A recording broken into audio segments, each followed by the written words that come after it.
My feeling, and I know it's naive, from the get-go, is that we need to go beyond these various divisions in politics that we've been talking about, get back to basic moral concerns, and there's only one institution up until now that could address those, and that was the church. The church was the keeper and promoter of morality in this country from the start of the nation up until 2016, when we saw the church support Donald Trump. Mm-hmm. And we realized any reasonable person, halfway notion of what Jesus had to say, could see that the church had given up that role of being the promoter of standards of legitimacy, moral standards of legitimacy. That's the premise to this book and all that I have written.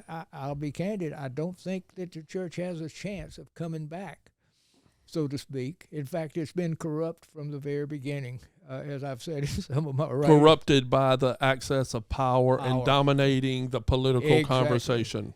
From the beginning, and I'll say this, and we could argue it, I guess, but from the very beginning, the early church, not counting the earliest disciples, but the early church, beginning with Paul, they knew that the teachings of Jesus would never be popular.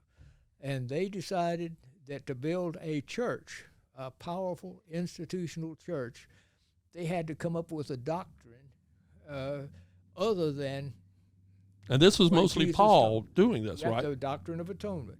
And I've built on that from time to time, and it's never really been challenged in the church because it's so ingrained in church doctrine that God sent Jesus to die on the cross as a blood sacrifice to save us from sin. What does that tell you about God? Yeah. It ain't my God that would do that. Yeah. Not at all. But we need to kind of reinvent our faith based on the teachings of Jesus. He never taught that. Jesus never taught that. He was a maverick Jewish rabbi who came and had told his disciples, you know what he told his disciples? He said, follow me. He did not say worship me at all. He was a Jew. That would have been blasphemy for him to say that. No, you have to go way back with me and get down to the nitty-gritty of my views, and they ain't going to be bought by this generation of people in the country at all. But I feel like it's been my responsibility to raise these issues anyway and to show our hypocrisy as a people, supposedly a people of God. If the people of God for us were described by Jesus as what God's will that we be, we have sure screwed it up. What do you feel when you hear people say America is a Christian nation? That's what I think about it. It's a sorry-ass joke. Yeah. Because Christian, what does Christian mean? If you look at church doctrine to define Christian, well, maybe it is. But I look at the teachings of Jesus as God's truth.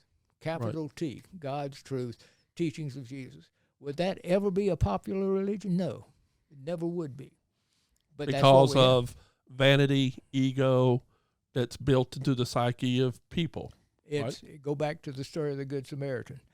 Jesus said, his teachings, I think, were summarized in the Greatest Commandment, and Luke's version says, who is your neighbor? He's the guy you don't like at all. Jesus is saying you need to be focused on loving those who you really hate and trying to reconcile with those people, bring them together if you want to do God's will. Our people would never do that. So the church has dropped the ball big time from the very beginning, not just not even in just 2016, but from the very beginning. It has never really promoted that idea